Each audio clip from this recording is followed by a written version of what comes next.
Thank you.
Radhe.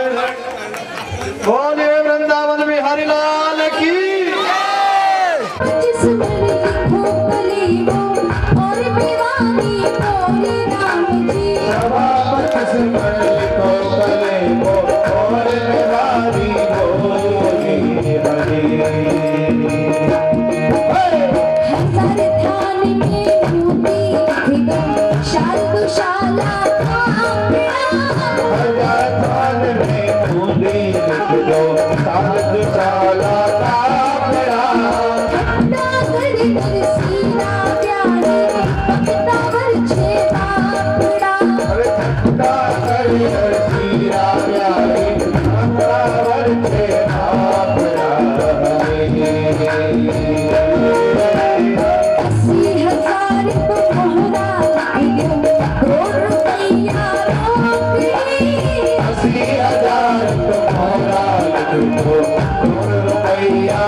ये मायरे का कागज तैयार हो गया। सास ननंद और देवरानी जिठानी सब मिल बैठ आई के द्वात कलम कागज मंगाए, लेखक लिए बुलाए। और मायरे में क्या क्या लिखा हुआ है? 25 मन लिखो सुपारी, 25 मन रोली, 25 मन लिखो कलेगो और मेवारी बोरी। और 1000 थान में मुंदी भी लिख दो, शाल दोशाला कापड़ा भी लिख दो। और अंत में दादी सासू ने क्या लिखवायो? 80,000 तो मोहरा लिख दो, करोड़ रुपया रोकड़ी, और कागज में 2 भाटा लिख दो, यूं उठ बोली डोकरी।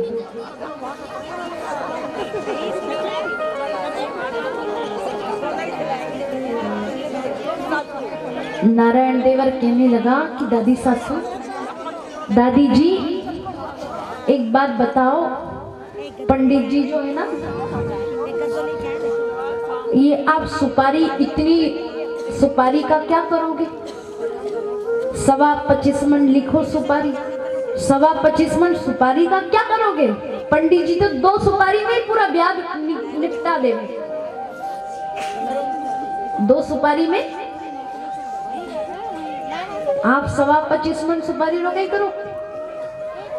तो दादी सासू कहे कि बावड़ा आन तो दे, और 25 मन सुपारी में से कुछ सुपारी अपन रख लेंगे और जितनी बचेगी वो सब किराने वाले को दे देंगे।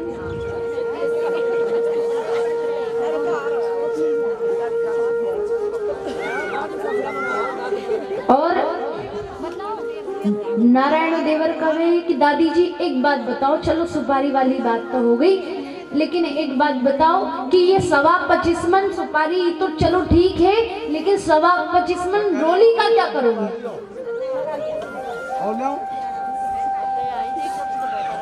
थोड़ी बहुत रोली बहुत हो जाती है, लेकिन 25 मन रोली रो कहीं करो। दादी सासू कहे कि बाड़ा आन तो दे, इस बार हम दिवाली पर कलर की जगह रोली पोतवा देंगे।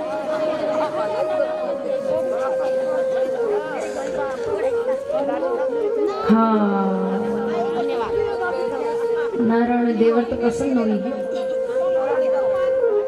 नारायण कहे कि दादी जी चलो ये बात भी ठीक है, लेकिन आपने ये कागज में 2 भाटे क्यों लिखवाए हैं?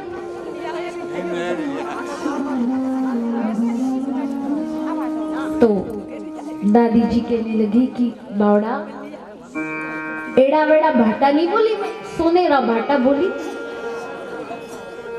नारायण देवर बोले कि दादी जी चलो सोनेरा भाटा भी चलो, तो एक ही सही है ना, दो क्यों, आपने तो दो दो मंगवा लिए। तो दादी कहीं बोले अरे बावड़ा, एक पे तो बैठू और दूजा सुप्पा रगड़ू।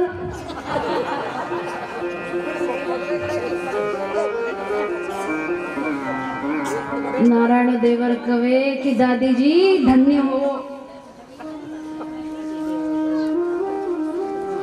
थाने तो खूब अनुभव है, इसलिए कहते कि दादी जी डोकरियों के पास बैठा करो थोड़ी देर, उनके जैसा अनुभव कहीं नहीं मिल सकता है आपको। जो बातें वो बता सकती कोई नहीं बता सकता है, इसलिए दादियों के पास बैठना चाहिए थोड़ी देर। बच्चे जब दादियों के पास बैठते, दादी क्या, जब देखो जब रामायणी गाती रहती हो, जब देखो जब महाभारती सुनाती रहती हो, तो डोकरी कहने लगी कि नारायण अभी ये पत्रिका तैयार हो गई है, जा तू लेकर के जाओ नरसिंह जी को दे के आ। नारायण देवर करवे कि पग घिसता घिसता गाँव रे बाहर जाऊं, पग घिसता घिसता वापस आऊं, मिलना जुलना तो कुछ है नहीं, मैं तो नहीं जाऊं।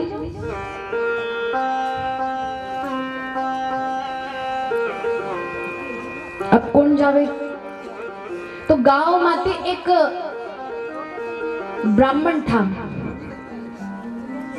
जिनका नाम था कोकलिया जी महाराज। क्या नाम था, जिनको जोशी जी भी कहते थे। अब वो जोशी जी की शरीर की स्थिति ही थी दुबला पतला शरीर। जैसे ही उन्हें पत्रिका दी तो पत्रिका लेकर के जा रहे थे, उनने सोचा कि चलो मैं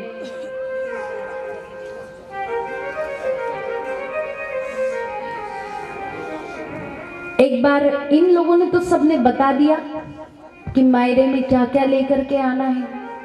अब मैं नानी बाई से भी पूछ लेता हूँ, उनकी जो इच्छा होगी वो भी बता देंगी। तो नानी बाई से पूछने गए तो नानी बाई बोली थे तो लिखो ही इतनी,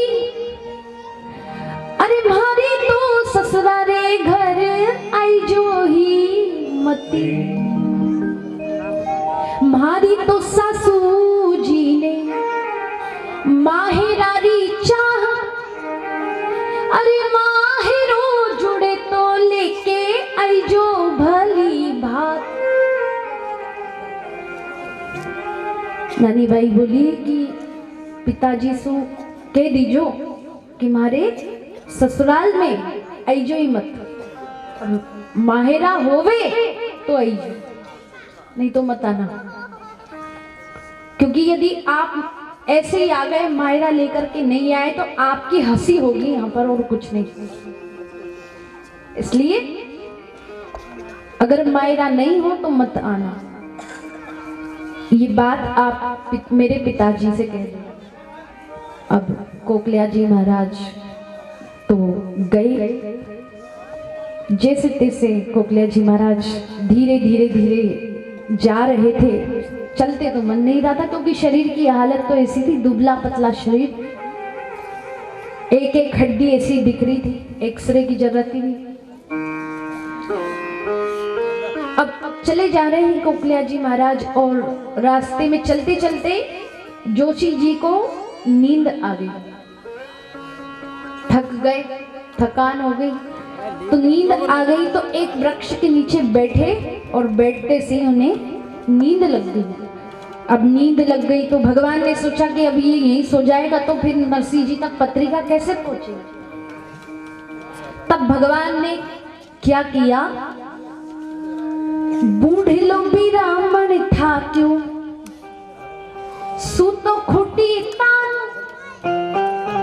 अरे आकाशा सुआयो मारे ठाकुर रो विमान। ऐसा बूढ़ा ब्राह्मण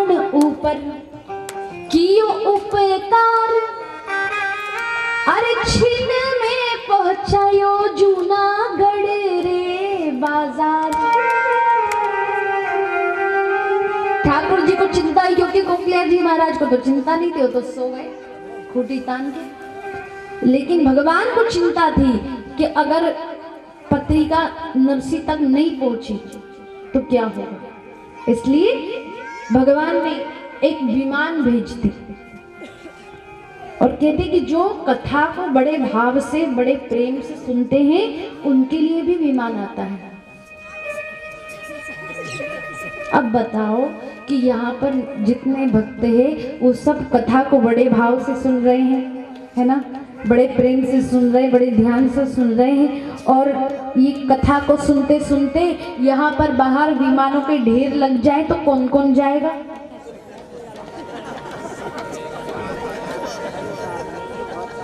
कौन कौन जाएगा बताओ?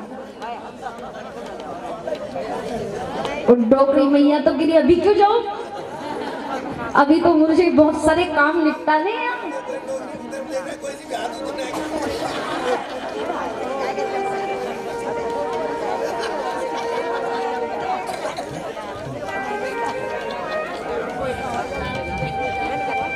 कई बार ये प्रश्न जब मैं कथा में करती हूँ तो कुछ मैया कह देती कि हाँ हम जाएंगे। यहाँ तो कोई भी नहीं बोल रहा है कि हम जाएंगे।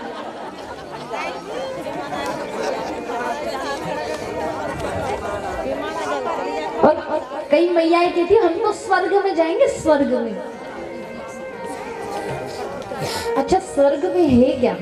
हम सोचते हैं कि देखो हम तो स्वर्ग में जाएंगे, स्वर्ग में है क्या बताओ? पता है कि स्वर्ग में क्या है? नहीं पता। जैसे अब किसी की मृत्यु हो जाती है तो जब तीसरे दिन उसका वो फोटो जब बाहर लगाते हैं तो उसमें लिखा रहता है स्वर्गवासी कमलाबाई।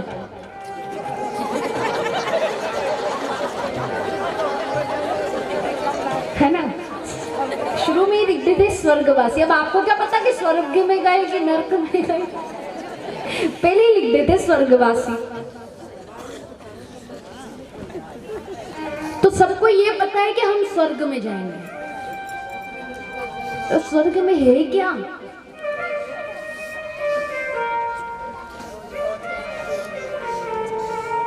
हमको तो बस स्वर्ग मिल जाए।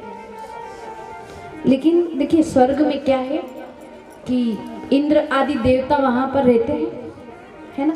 इंद्र आदि देवता वहां पर रहते हैं और अमृत का पान करते हैं और वहां पर अप्सराएं रहती, वो नृत्य करती रहती हैं। तो जब तक आपने जो पुण्य किए हैं, यहाँ रहकर आपने जो पुण्य किए हैं, तो वो पुण्य जब तक आपके चल रहे हैं तब तक आपको स्वर्ग में रखा जाता है ना। और जैसे ही वो पुण्य क्षीण हुए, जैसे ही वो पुण्य खत्म हुए, समाप्त हुए, तब आपको धक्का मार करके वापस से नीचे गिरा दिया जाता है। अब बोलो स्वर्ग में कौन जाएगा? अच्छा और दादी जी दोनों ने हाथ उठा दिए कि हम जाएंगे।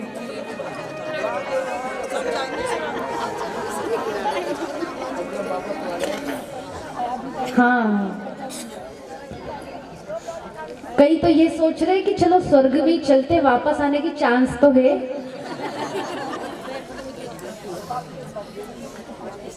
है ना।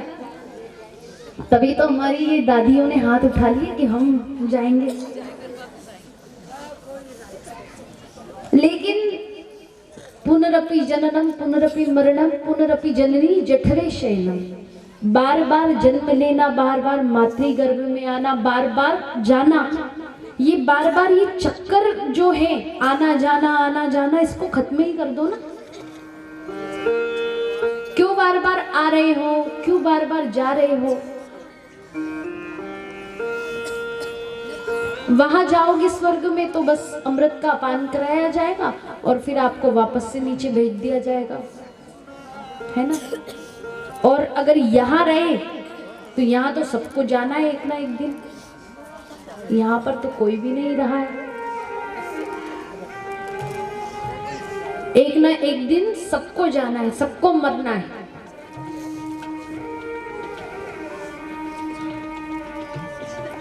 ये बात सबको पता है कि एक ना एक दिन सबको जाना है, लेकिन तैयारी किसी ने नहीं करके रखी।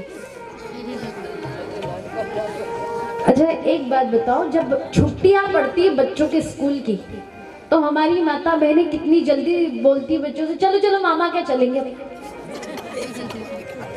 कहती है ना, चलो चलो छुट्टियां पड़ गई, अब मामा क्या चलेंगे।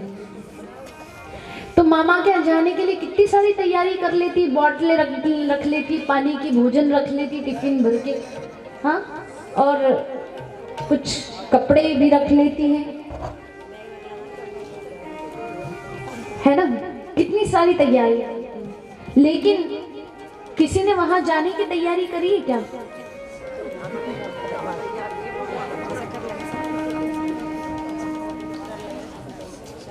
वहां तो पक्का है, एक बार मामा के यहाँ जाओ नहीं जाओ उसकी कोई गारंटी नहीं है, लेकिन वहां जाना है उसकी गारंटी है कि हाँ जाना ही है।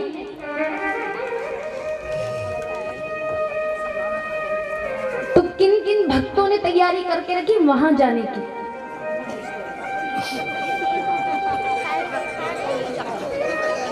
कोई तैयारी नहीं की ना। अच्छा एक बात और बताती हूँ, वैसे तो तैयारी करने की जरूरत नहीं पड़ती, आधे घंटे में सब कुछ इंतजाम हो जाता है। क्यों दादाजी?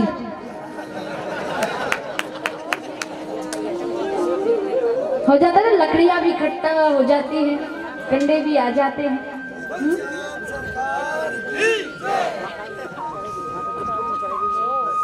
तो हम तो कोई तैयारी नहीं करते, वो तो सब इंतजाम अपने आप हो जाता है। आज सब सोच रहे होंगे कि दीदी पता नहीं कौन कौन सी बातें कर रही है, बार बार जाने जाने। पर यही सत्य है, जो सत्य है उसको हम झुटला नहीं सकते।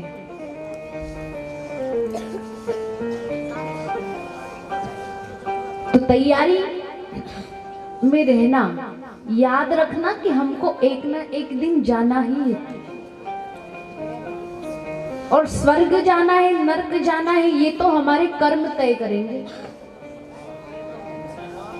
ये हम नहीं तय करते, ये हमारे कर्म पर डिपेंड होता है। जिसने जैसे कर्म किए होंगे वो वहां जाएगा, वैसी जगह जाएगा।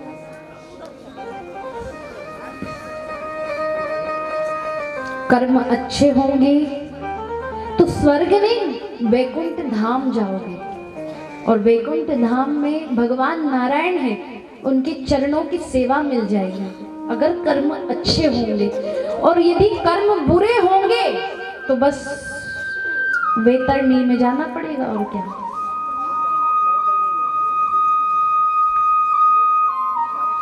तो नरसिंह जी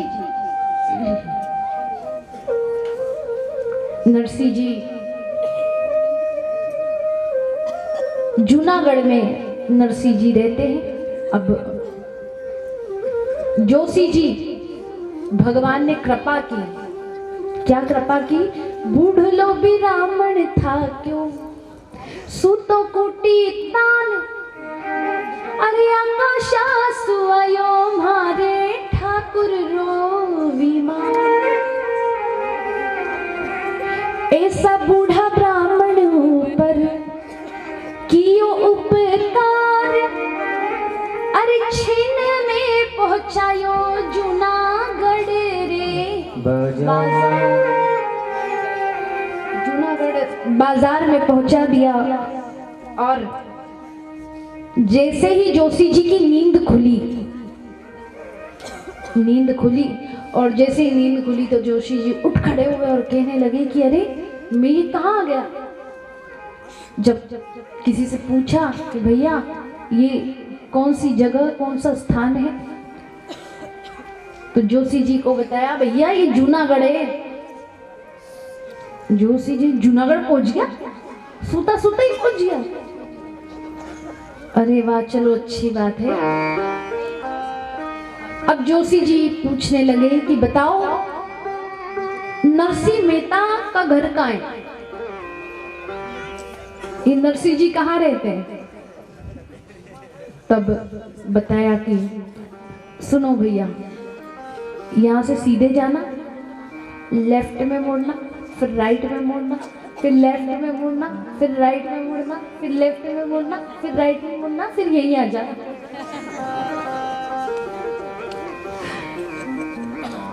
ऐसे हम कभी किसी का पता पूछते हैं यहाँ, है ना, तो ऐसे ही बताते हैं ना कि लेफ्ट में मुड़ना, राइट में मुड़ना, लेफ्ट में मुड़ना, राइट में मुड़ना, फिर आ जाना, है ना। लेकिन नरसिंह जी के घर का पता कैसा बताया कि सुनो, आमा सामा दरवाजे पर, आमा सामा दरवाजे पर तिलक मांड्या, अरे सूरज सामी पोल में ता नरसिंह जी पांड्या। नरसिंह जी के घर की पहचान बताई है कि आप नरसिंह जी के घर को कैसे पहचानोगे। नरसिंह जी का घर कैसा है? दरवाजे पर तिलक मंडा हुआ है। तिलक यानी स्वस्तिक, दरवाजे पर स्वस्तिक मंडा हुआ है। घर के आंगन में तुलसी का बिरवा है और घर के अंदर से आवाज आ रही है, क्या? राधे कृष्ण कृष्णा कृष्ण कृष्णा राधे राधे, राधे श्यामा श्याम श्यामा, राधे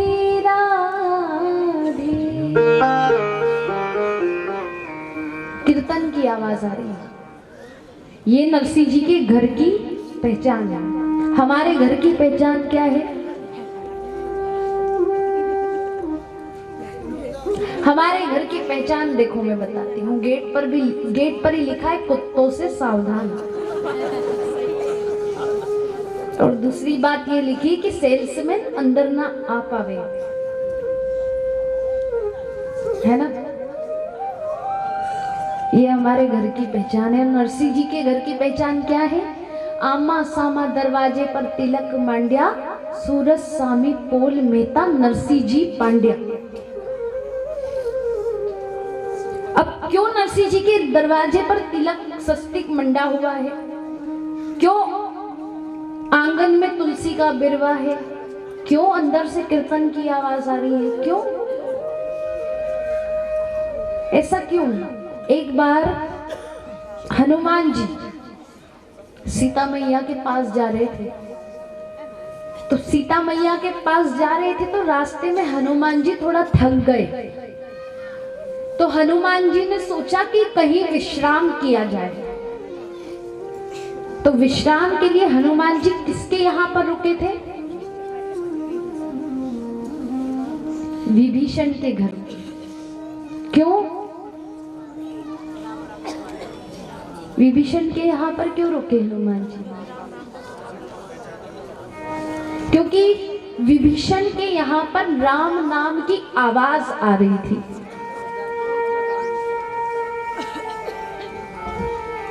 और जैसे हनुमान जी अंदर गए तो अंदर भगवान राम की सुंदर तस्वीर लगी हुई थी।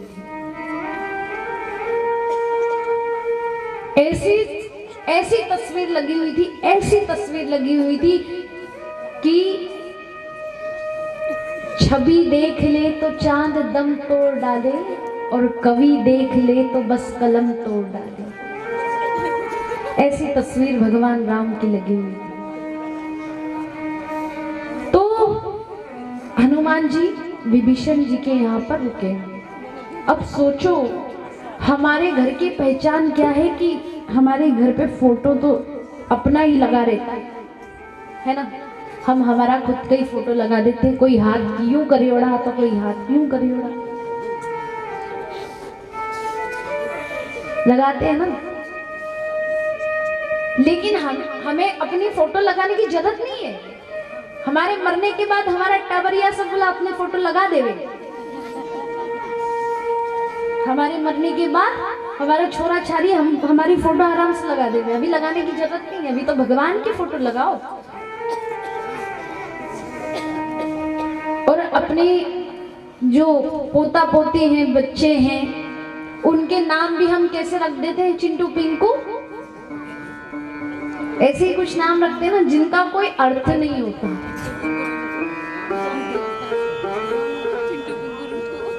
बच्चों के नाम भी भगवान के नाम पर होना चाहिए, क्योंकि देखिए ये कलयुग है और कलयुग के मनुष्यों से भक्ति नहीं होती। अभी देखो आप कथा में, अभी कथा का समय है 2 से 5 बजे तक, है ना, और अगर 5 से ज्यादा टाइम हो गया तो सोचेंगे अभी तक कथा खत्म नहीं हुई।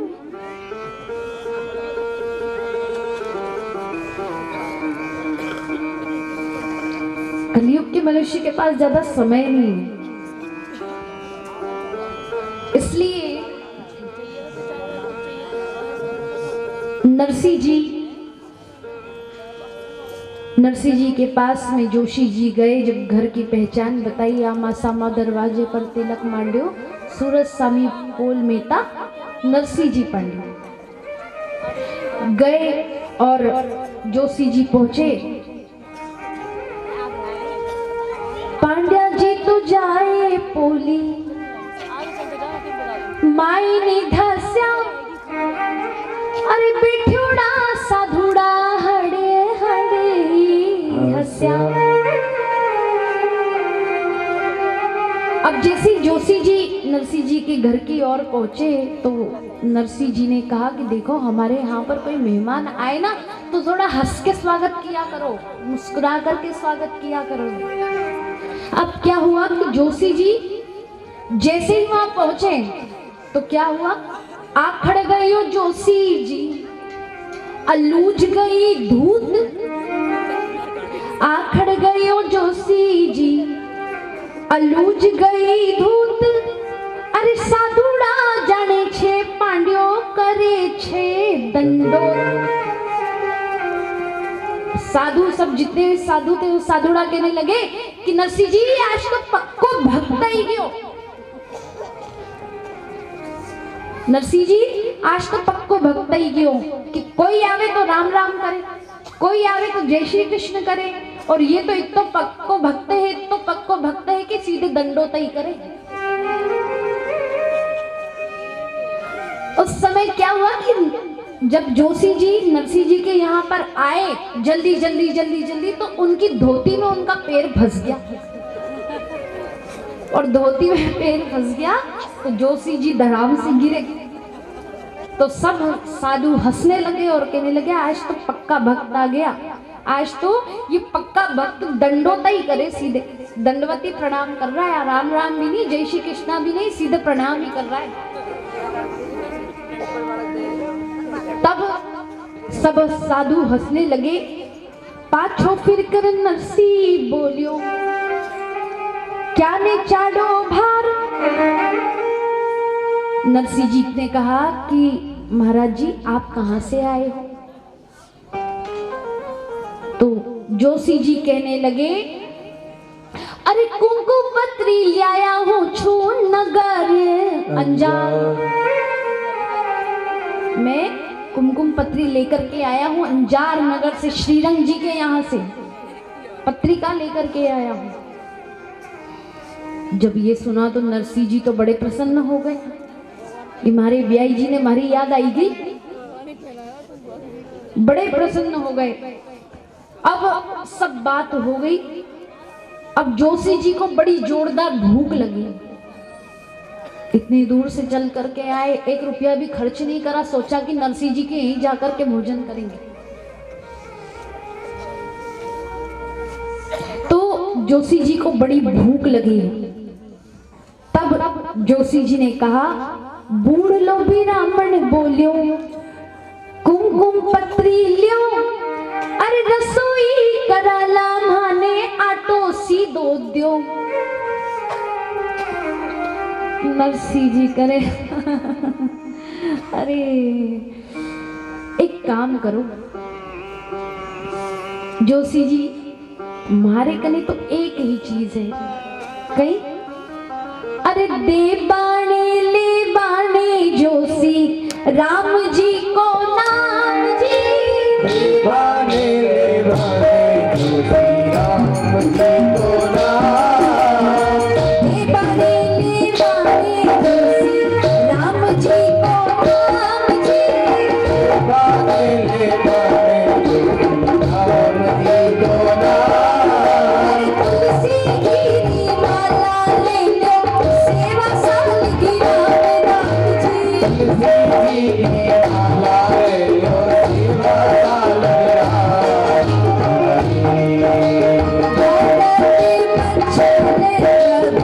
सारे शब्द आज जी,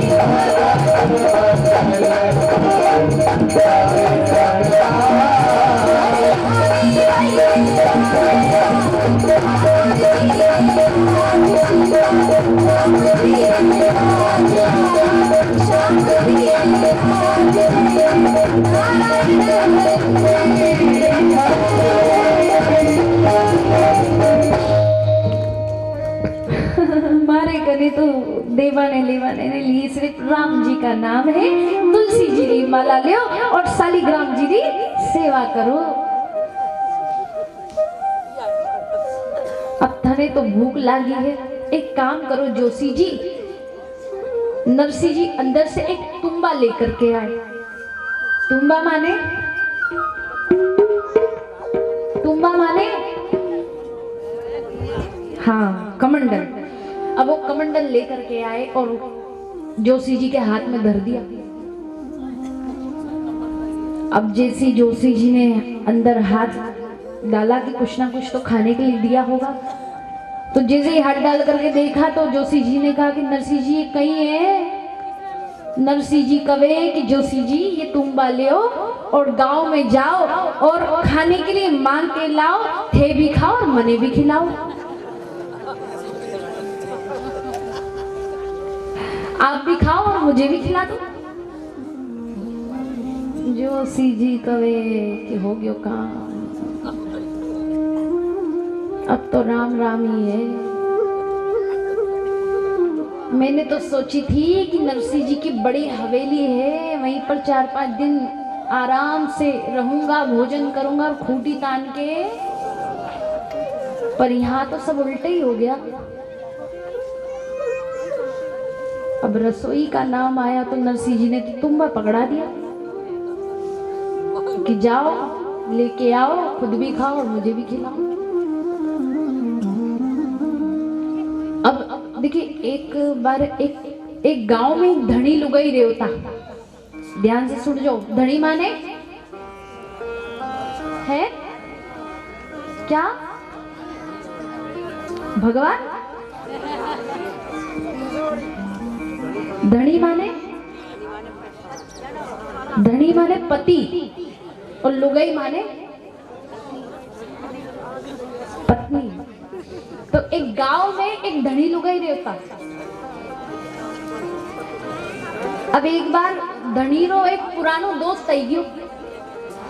अब वो दोस्त आने वालो थो तो धनी कवे लुगाई सु कि मारो दोस्त आई गयो, भोजन बनाओ। लुगाई कवे वो तो बहुत खावे, मैं तो रसोई नहीं दूं। तो लुगाई ने कहा धनी से कि सुनो आपको एक उपाय बताते हैं। अब वो दोस्त तो आ गया था, घर पे आ गया था। अब लुगाई ने कहा कि चलो कमरा माते चलो। कमरे के अंदर ले गई और कहने लगी देखो मैं इसको भगाने का एक उपाय बताती हूँ। क्या उपाय बताया कि सुनो एक डंडा लेकर आओ।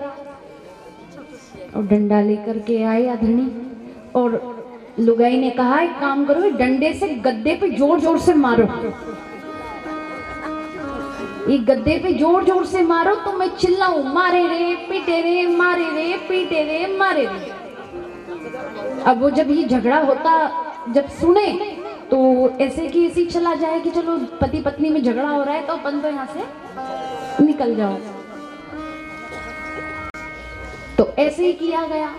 वो कमरे में गए और धनी ने डंडा लिया और गद्दे पे जोर जोर से मारा और लुगाई चिल्लावे, मारे रे पीटे रे, मारे रे पीटे रे, मारे रे।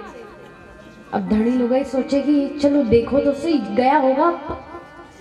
अब जैसे ही बाहर गए तो वो दोस्त तो वहीं बैठ करके हंस रहा था। और दोबारा से अब लुगाई कवे कि देखो थे तुम्हारे इतो मारियो में तो रोई कोनी। धनी कवे हाँ हाँ मैं तो थाने इतना मारियो तू तो रोई कोनी। और वो सामने बैठोड़ा बोलियो कहीं कि थे तो इतना लड़ो पर मैं तो गया ही कोनी।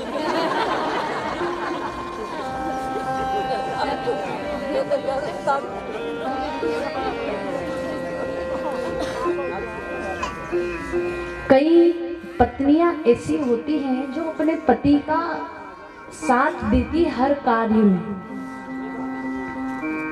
अब भगवान की भक्ति करना हो तो कई पत्नियां ऐसी होती कि अपने पति का साथ देती कि चलो ये भगवान की भक्ति कर रहे हैं तो मैं भी इनका साथ दूं।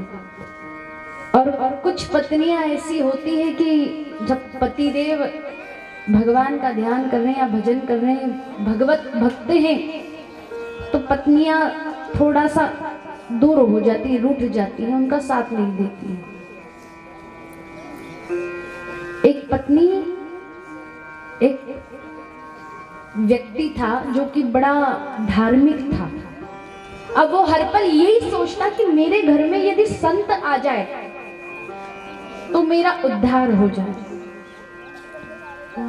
अब वो तो धार्मिक था लेकिन उसकी पत्नी धार्मिक नहीं थी। वो सोचती थी कि दिन भर पूजा पाठ ही करते रहते हैं, दिन भर भगवान का नाम ही लेते रहते हैं, इनको और कोई काम नहीं बचा है। तो एक दिन उनके गांव में कुछ संत लोग आ गए। अब संत आए तो जैसे ही उस व्यक्ति ने देखा कि अरे संत लोग आए हैं, इनको तो मैं अपने घर लेकर के जाऊंगा। सब संतों से कहा सुनो महाराज जी आप हमारे घर चलो, आज हमारे घर ही भोजन करना। लेकर के गया, अब वहां पर बैठा दिया और अपनी पत्नी से कहा कि सुनो हमारे यहाँ पर संत लोग आए हैं, अब उनको यहीं पर भोजन कराना है। मैं अभी जाकर के रसोई का सामान लेकर के आता हूँ, तुम भोजन बना देना। अब वो तो चला गया और पत्नी जो थी उसकी वो धान कूटे में धान कूट रही थी। अब धान कूट रही थी तो इतने में संत लोगों को देख करके सोचा कि इनको कैसे भगाया जाए। तो उसने एक उपाय निकाला। क्या उपाय निकाला कि वो संतों के सामने जोर जोर से रोने लगी। रोने लगी तो संतों ने जाकर के पूछा बेटी क्या हो गया तुम्हें, तुम क्यों रो रही हो? तो कहने लगी कि महाराज जी मुझे आप पर बड़ी दया आ रही है। संतों ने कहा हमारे ऊपर दया? किस बात को लेकर दया आ रही है? तो कहने लगी महाराज जी सुनो, मेरे पतिदेव जो है ना वह आपको यहाँ ले तो आए हैं लेकिन वो आपको कोई भोजन के लिए नहीं लाए। उनका तो काम है कि संतों को लेकर के आना, महाराज को लेकर के आना और भोजन के लिए कहना और लेकर के आना घर में और खूब पिटाई लगाना, ये काम है उनका। तो संत ने कहा कि अरे चलो यहाँ से निकलो अपन। तो जब संत लोग वहां से जाने लगे, निकल गए, जब घर से बाहर चले गए, निकल गए, तब पतिदेव आए और पतिदेव ने पत्नी से कहा कि सुनो वो संत लोग कहाँ गए? पत्नी ने कहा कि क्या बताऊं, अब वो संत लोग कह रहे थे कि धान कूटे को ऐसे बताओ, तो अब मैं ऐसे कैसे बताती।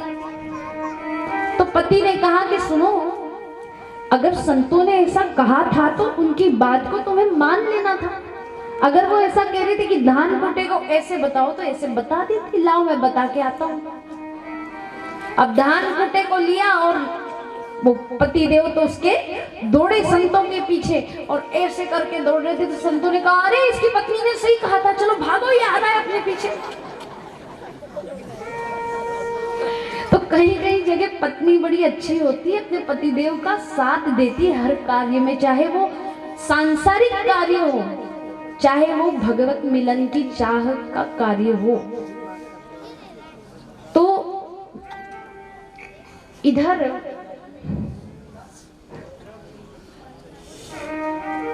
जब पत्रिका नरसिंह जी को दी जोशी जी ने, तो नरसिंह जी की पत्नी, देखिए नरसिंह जी का जो जब विवाह हुआ था तो प्रथम जो उनकी पत्नी थी, नरसिंह जी के 2 विवाह हुए। पहली पत्नी जो थी वो गांव में कुछ बीमारी आई, तो बीमारी के कारण वो पत्नी तो भगवान के घर चली गई। फिर नरसिंह जी का दूसरा विवाह हुआ था। अब जब दूसरी जो पत्नी आई वो तो बिल्कुल उनका स्वभाव जैसी भोजई थी ना, बिल्कुल वैसा स्वभाव था। अब नरसिंह जी ने पत्रिका ली और पत्रिका लेकर के नरसिंह जी बड़े प्रसन्न हुए। नरसिंह जी कहने लगे, कुमकुम पत्री बाच नरसिंह मगन भया, अरे भाने भां का ब्याया भला याद तो किया।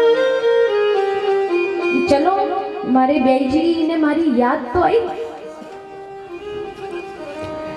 तब नरसिंह जी की पत्नी कहने लगी कि पत्रिका पढ़ के तो बड़े खुश हो रहे हो,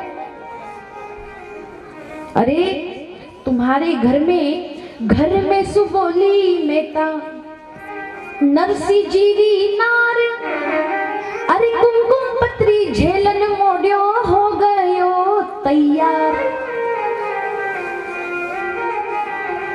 ठाके तो घर में 6 आगे अन्न की भूख, अरे माहेरारो क्या सूथे तो करोला सलूक। कहने लगी कि तुम्हारे घर में तो पाव जुआर भी नहीं है, तो फिर अब मायरा कैसे भरोगे, खुद के खाने के ठिकाने नहीं, मायरा भरने चले। तब नरसिंह जी ने कहा कि तू तो चुप ही हो जा, बोली रे जा चुपकी रे जा, घर की तू नार, अरे थाने मारे माहेरा रोकाई आयो भाग। तो चुप हो जा, तारे घर से नहीं मंगाऊं मैं खुद मायरा भरूं। जब ये बात नरसिंह जी ने कही और नरसिंह जी वो मायरे का कागज लेकर के सीधे गए भगवान ठाकुर जी के पास। एक पीपल का वृक्ष था, उस पीपल के वृक्ष के वहां पर उन्होंने वो पत्रिका रखी और ठाकुर जी से कहा कि प्रभु थारे भरोसे मारी गाड़ी, तू जाने थारो, ये तेरे भरोसे ही मेरी गाड़ी है। और देख कन्हैया, मुझे तो कोई नहीं जानता, लेकिन तुझे सारा संसार जानता है। अब ये मायरे का काम तुम्हें ही करना है। मेरी ये अर्जी है और ये मैंने यहाँ रख दी है। अब ये सारा मायरे का काम तेरे ही ऊपर है, मैं तेरे ही भरोसे हूँ, क्योंकि मुझे पता है, मुझे भरोसा है कि मेरा कोई भी कार्य टल नहीं सकता है। क्यों? नरसिंह जी बड़ी सुंदर बात कह रहे हैं। क्या?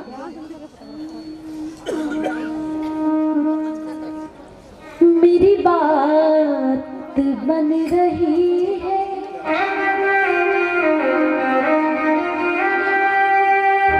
मेरी बन रही है, तेरी बात करते करते। बड़े भाव से सुनना इस भजन को, बड़ा आनंदित भजन है, बड़े आनंद से सुनना।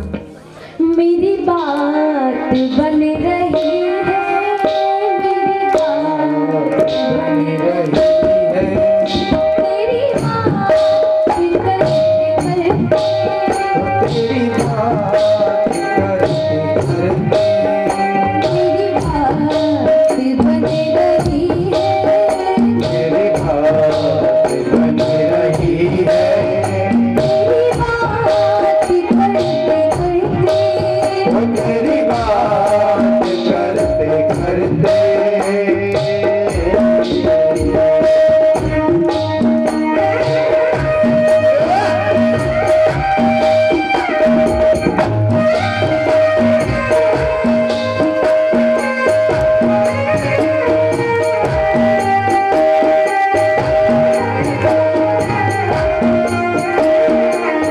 ताली बजाते हो सभी।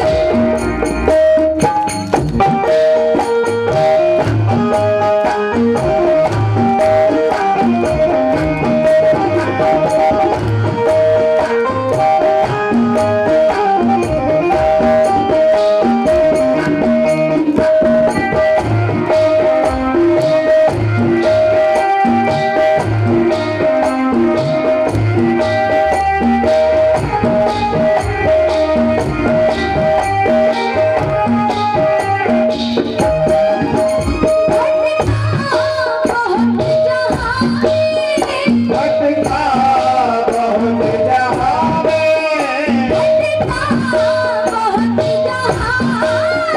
भटका बहुत जहाँ में,